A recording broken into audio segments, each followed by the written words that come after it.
What are your thoughts on Behringer?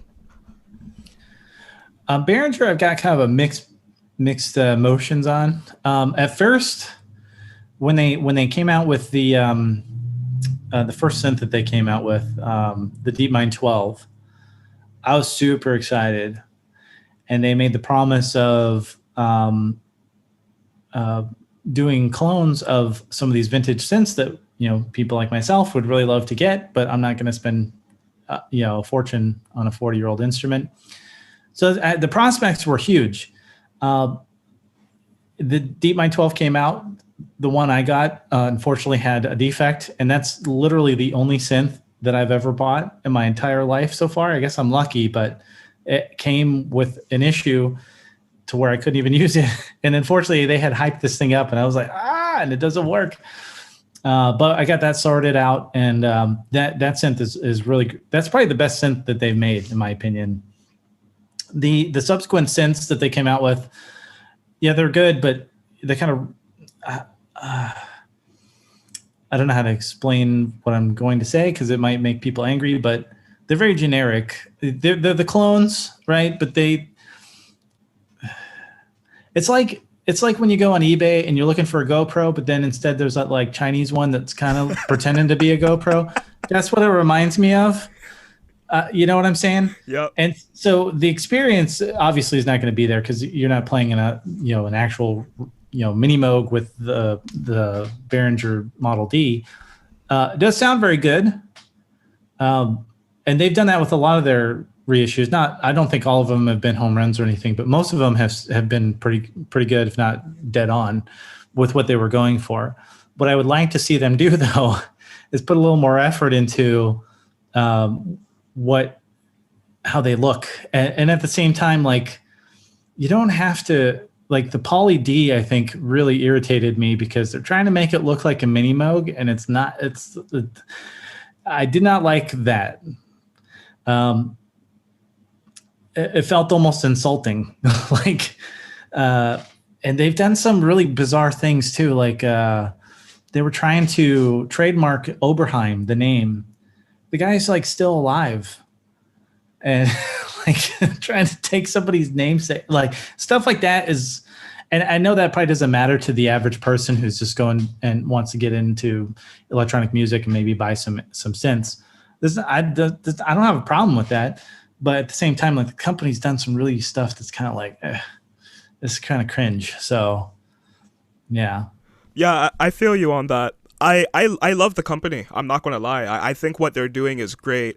Because it's I come from the guitar world, and I love that over the last 3 to 5 years, people are seeing that like Harley Benton and Harmony and all of these other brands, like even Squire or Epiphone, like maybe they're not as high of quality as Fender and Gibson and Sir and all these other brands, but that doesn't mean you can't make compelling music and enjoy your hobby and participate in the community with these lesser brands. And a lot of them are being made to a very high standard now.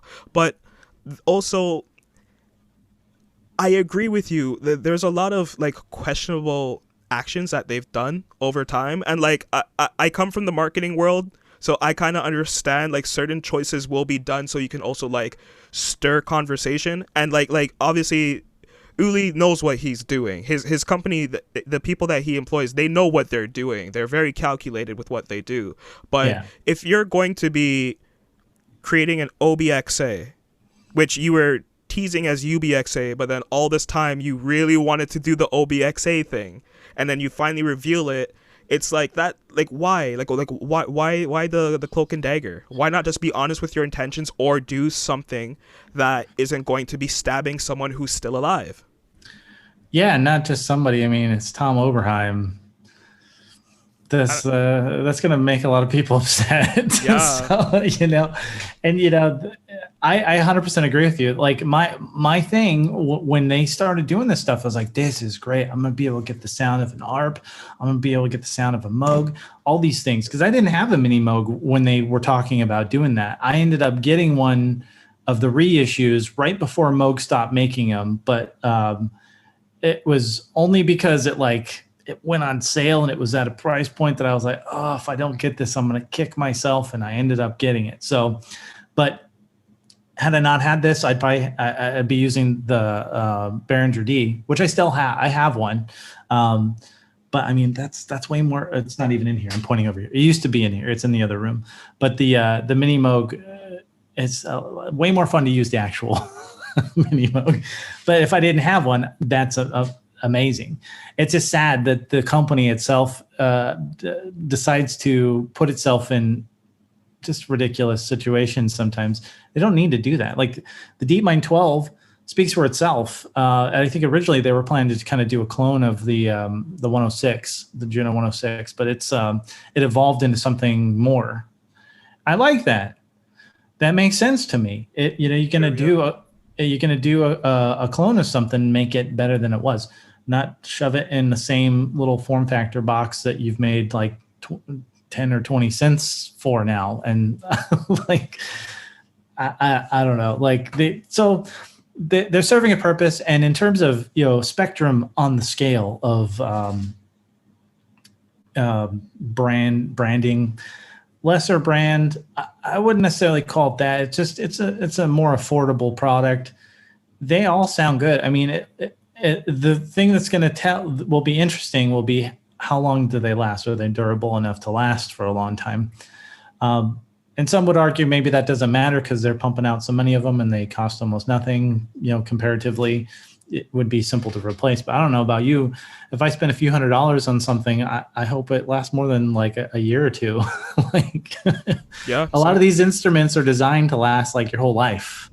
So, yeah. But that'll be the interesting. And I would like Behringer. I mean, I would like them to come out with, and they kind of did this with the Poly D and then the Mono Poly, which angers me because the branding and the way that's named is not theirs, and it's similar to the Poly D, but it sounds really good and it has a cool design. But they could have done without. I mean, it's like they're trying to confuse consumers, and especially if you're a younger person or somebody who doesn't know a lot about synths, you might think, oh, that's like the same thing as the actual poly, monopoly or a mini Moog. No, they're kind of like I said, it's like the Chinese company making the knockoff of the real thing, and that's sad. They don't need to do that. They're the only ones. Luckily, some of these companies are starting to do some of these reissues, but they don't need to try and copy the namesake and the styling. And I mean, you could be original. You could take some artistic license and do something cool, base it off of something, and you can say in the marketing material, based off of whatever, and it would be fine. People would still go gangbusters. If anything, I think that's more respectable to do it that way, personally. But like you said, they know what they're doing. I'm just some guy who's on the internet, so. Yeah. Still though, like I do want to see what they can do with originals as well. Like I feel that there's a lot of great product coming from them that are original ideas. Like, and they have the manpower and they clearly have the ability to do so. But it's like the DeepMind came out so many years ago. I don't even know if their OBXA is coming out this year. I want to get the Pro 800 because I've always wanted like the Pro 600. But even like, is that coming out this year? If it does, when will it be available in my country? Like, all of these questions about this brand that they promise so many things. What they've delivered on has been so questionable. Will they continue to go in that direction, or will they go in a more positive direction in the future? I really wonder. Well, that's part of the problem with them, and I think I have a video on my channel calling them synth teasers, because they talk, and this was like a couple of years ago even, they would talk and show you pictures of this thing that they're supposedly working on, but we don't know when it's coming out and if ever. And it's stuff that I'd be interested in a UBXA. I would like to see what that's all about. The RD9.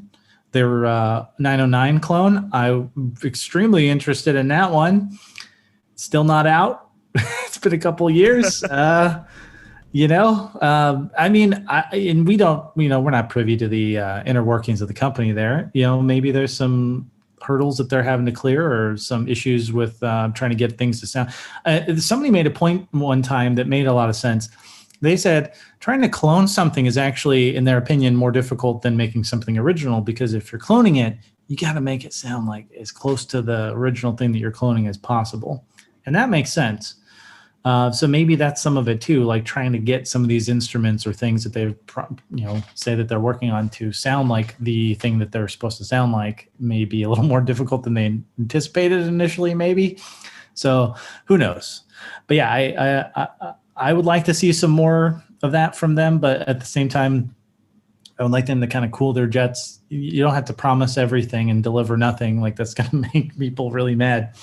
Maybe that's the idea, I guess. Maybe any news is good news, and keeping yourself kind of in that news cycle perpetually, people mentioning you and talking about you, like, I guess is not a bad thing. I don't know. But at the same time, like, I think people will they'll just forget about it. The money go elsewhere. Maybe they'll go buy some boutiques or something.